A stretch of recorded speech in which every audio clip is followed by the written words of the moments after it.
Freedom's the answer. What's the question? You're listening to Ernest Hancock.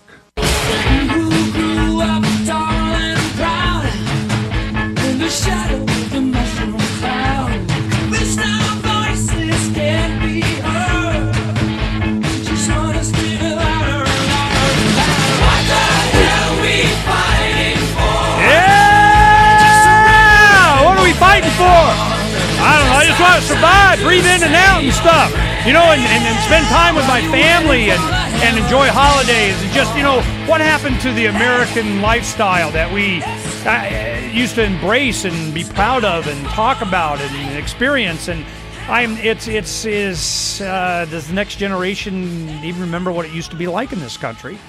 I mean, it used to be, you know, you worked 5 days a week, 8 hours a day, and, you know, mom stayed home and you lived a decent life.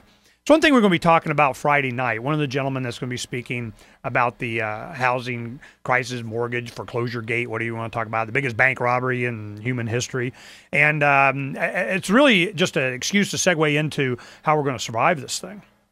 And he makes the point that because of the way the monetary and the Fed system is, and interest and homes and property taxes and all this, you know, it was designed to milk you. You are just a slave to the system, and they don't want you to get out of this. As sure as heck not, you know, lead the way for anybody. I give you an example.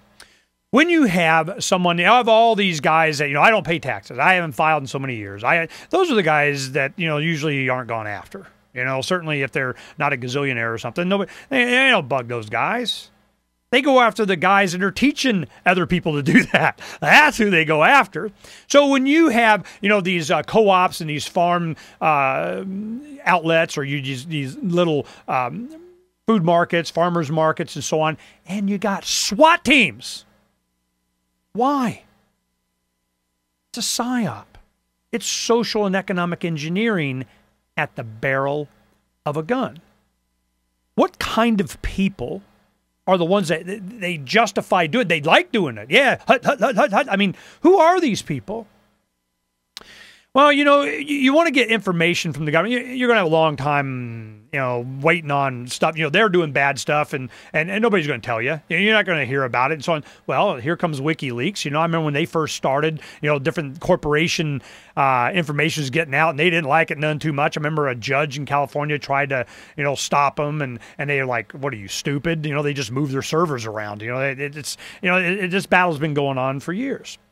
Well, what happened was, now we have the Fed's massive redaction of which mutual funds received the loans from the TARP and so on. Well, we put this up, and there is a link to all to the documents. Remember, we were hearing about this. Oh, the Fed's going to release the lending documents. You know, we now know who received help from one of the Fed's bank lending programs called the AMLF, Asset-Backed Commercial Paper Money Market Mutual Fund Liquidity Facility. You know, they loaned the money to mutual funds that were inundated with their redemptions by helping them sell liquid assets. Well, it goes on and on and on about what they did and how. But from page 40-something to 2000 and something, it's just NA, not available, redacted, done. You know, it's all, we're going to release blacked out paper. So you go, who do you have to, you know, get to?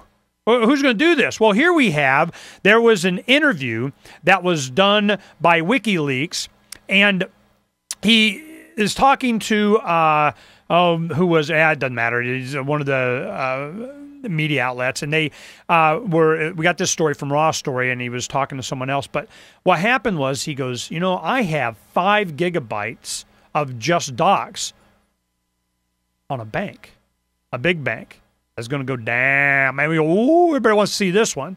Well, the scuttlebutt is it's Bank of America.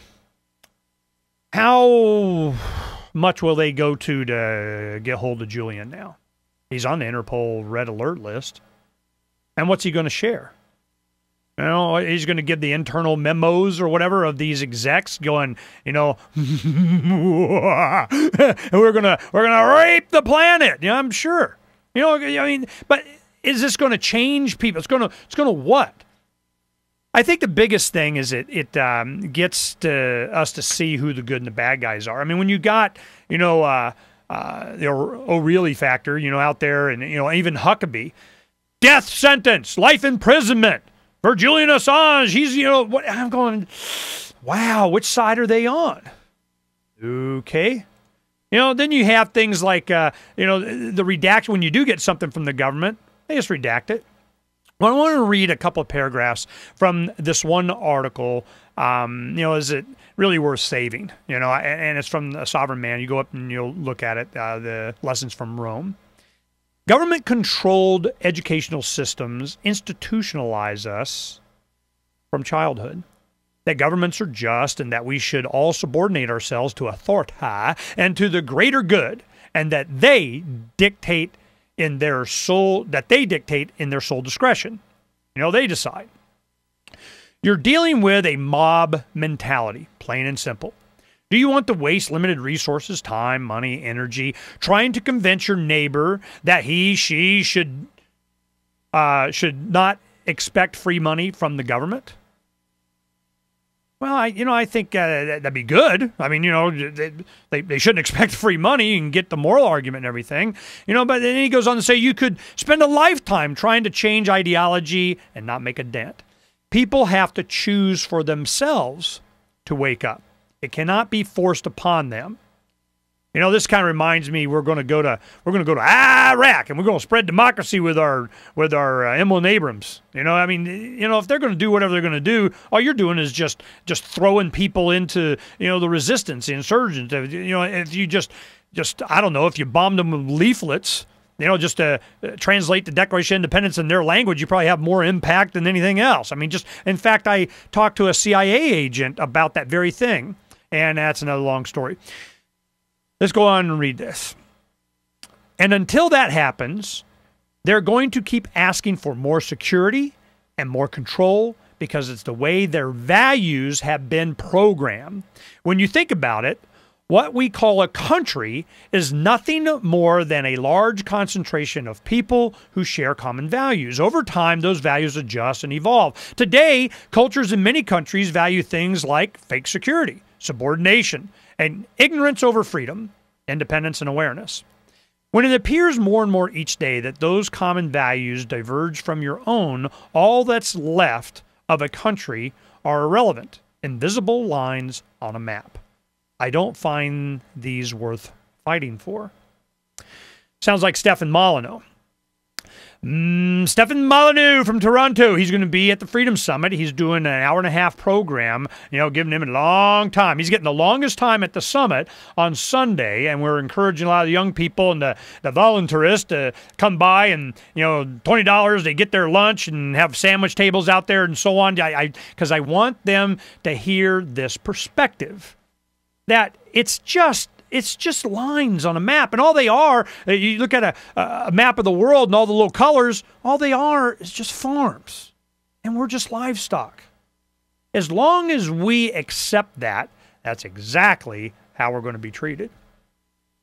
Well, we know now that the TSA, they did their best to make sure that they didn't have any disruption in the traveling on the day before Thanksgiving and the opt-out day and everything. They were cordoning off a lot of the scanners. They had them roped off. They were wrapped in tape. We hadn't installed them yet. I mean, whatever. They were just, move it along. We don't need, issues. Well, I think it's greater than that. They're starting to back off. Okay, we're not going to, I don't know, frisk the stewardesses or something. But the concern really isn't that, they pat us down, in different places, or they don't. I mean, if you're going to have the security, well, this is what did you think was going to happen? It's why we have this. Nobody is allowed to even ask why. And if you do, I saw Dr. Paul on CNN or Fox, whatever, all the same. He was on television. They had this, the blonde babe that used to be in the Bush administration, fill in the blank, what's her name? And she's, oh, yeah, we got it. And he goes, look, why are they trying to kill us? They're trying to kill us. They want to kill us. Why? Well, I don't care why. She actually said this. I don't care why. I just want to be safe. And he's like, if you don't ask why, then, you're missing the whole point. How about people not want to kill us? Then I don't have to, appear naked before the king or get groped by the king's men. This is so simple. Is this battle? Because for people to wake up, it has to be their ox getting gored. And I think everybody's ox is going to get gored. So what's our role now? Can we be an example?